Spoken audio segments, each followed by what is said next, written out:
Baik. Kata pengarang, makmum masbuk yang luput rakaatnya. Ada juga dia masbuk tapi tak dapat rakaat. Sepatutnya bila dah masbuk, imam rukuk je lah. Tapi ada sesetengah makmum, dia masbuk tapi dia tak dapat rukuk serta tamakninah bersama imam. Bila tak dapat rukuk serta tamakninah dengan imam, dia tak dapat rakaat. Bila tak dapat rakaat, dia kena tambah. Setelah imam beri salam. Tambah apa? Tambah rakaat.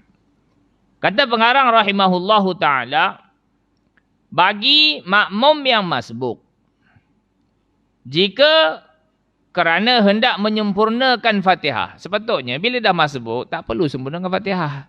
Tapi dia berusaha nak sempurnakan juga Fatihah dia, walaupun dia masbuk. Ia ketinggalan hingga imamnya rukuk.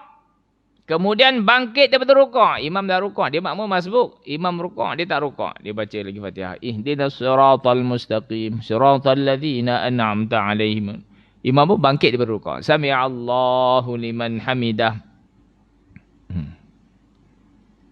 Atau ia turut rukuk bersama imamnya, tetapi tidak sempat mendapat tamakninah untuk sekurang-kurang rukuk. Dia mesti dapat rukuk bersama imam serta tamakninah.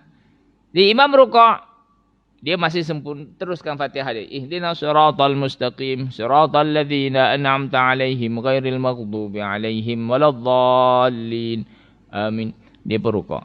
Dia baru rukuk, imam pun i'tidal, sami Allah. Selisih. Dia turun rukuk, imam bangkit daripada rukuk. Berarti dia tak dapat tamakninah dalam rukuk bersama dengan imam. Sama ada dia tak dapat langsung rukuk bersama imam, baru nak rukuk imam dah i'tidal, ataupun dia turun rukuk, imam bangkit. Tak dapat tamakninah dalam rukuknya bersama imam.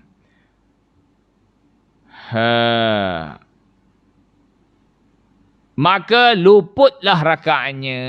Apa akibatnya? Bila tak dapat rukuk bersama imam, makmum yang masbuk ni, dia tak dapat rakaat. Tak dapat rakaat.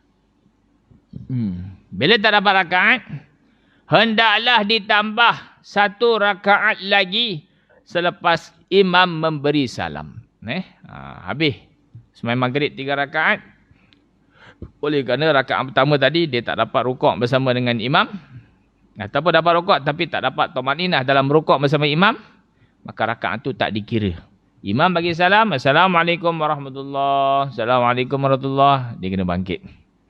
Tambah lagi 1 rakaat.